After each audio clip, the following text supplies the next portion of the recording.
The following abduction is similar to the famous Betty and Barney Hill abduction that took place in a rural part of New Hampshire in September 1961. 6 years later, in 1967, Betty Andreasson and her family were subjected to a home invasion by alien beings, where Betty was abducted and underwent procedures very similar to what Betty Hill was exposed to. On the evening of January the 25th, 1967, in South Ashburnham, Massachusetts, the lights suddenly went out. That home was Betty Andreasson, along with her 7 children. Her husband James was in hospital due to a car accident, and her parents were visiting her, no doubt, for moral support. At the time the lights went out, everyone was gathered in the kitchen. Her father then looked out of the window as a shining pink light had suddenly caught his attention.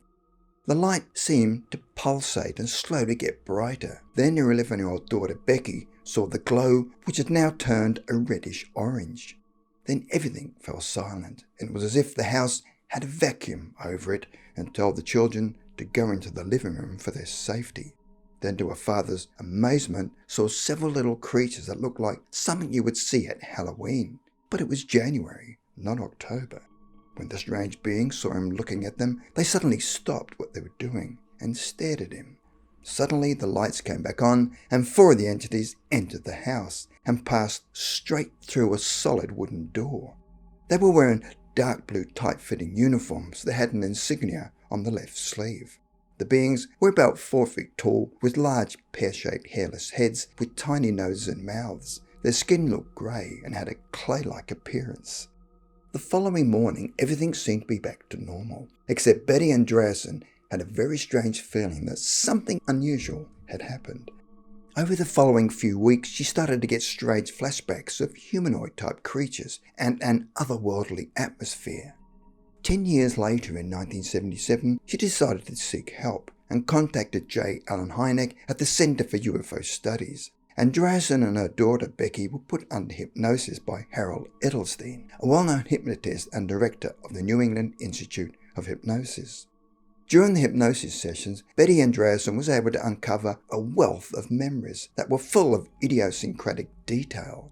Andreasson underwent several hypnosis sessions. It was under hypnosis that the truth was finally revealed at what really happened in 1967. Shortly after her father saw the creatures, the whole family was suddenly placed in a state of paralysis, and several small grey beings then entered the house and spoke to her telepathically.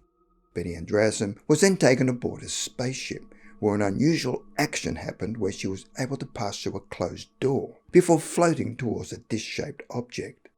Once inside, she felt weightless and nauseous.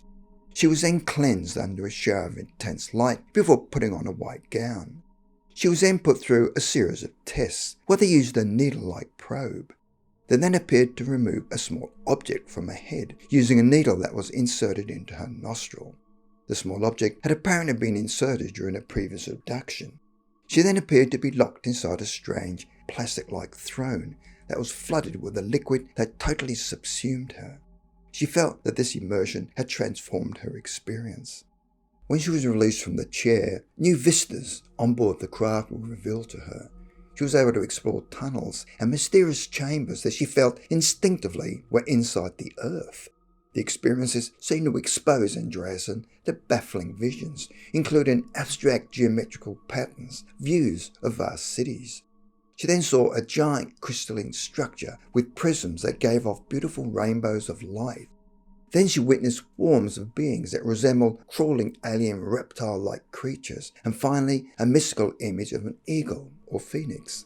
This was followed by a visionary experience where she was travelling into another world, where she met a strange being. Betty was a devout Christian and believed the being was God. The being spoke to her and told her that she was a chosen one. Shortly before leaving the shop, she received a final lecture from one of the beings who called themselves Quasgar. They communicated telepathically, and it told her that she would not remember what had just occurred for the time being, and these messages needed to be locked away in her mind and only revealed when the time was right. They said they loved humanity and had come to Earth to help. that humans needed to study nature and must rid themselves of their self-destructive tendencies. They gave her a blue book which she studied several days later, but all this was only remembered in 1977 whilst under hypnosis. Later, investigators asked about the mysterious blue book that was left behind in her home for her to study, where she remembered having the blue book in the house. The writing in the blue book was indecipherable and contained familiar-looking symbols and hieroglyphs. The alien entities told Andreasson that she would only have 10 days to spend with the mysterious book. Unfortunately, when the book disappeared, so did her physical proof of her experience. Eventually, Betty Andreasson, under hypnosis, disclosed other encounters she'd had with the beings that went back to her childhood. By 1978, Andreasson had separated from her first husband and was now married to a man called Bob Luger, and they moved to Connecticut, where her home became a hive of psychic and other unusual activities.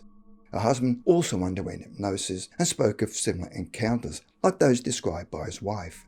In 1979, she published a book titled The Andreasson Affair, a documented account of one woman's encounter with alien beings, in collaboration with Raymond Fowler, who was a well-known UFO investigator. The couple continued to have unusual experiences into the 1990s.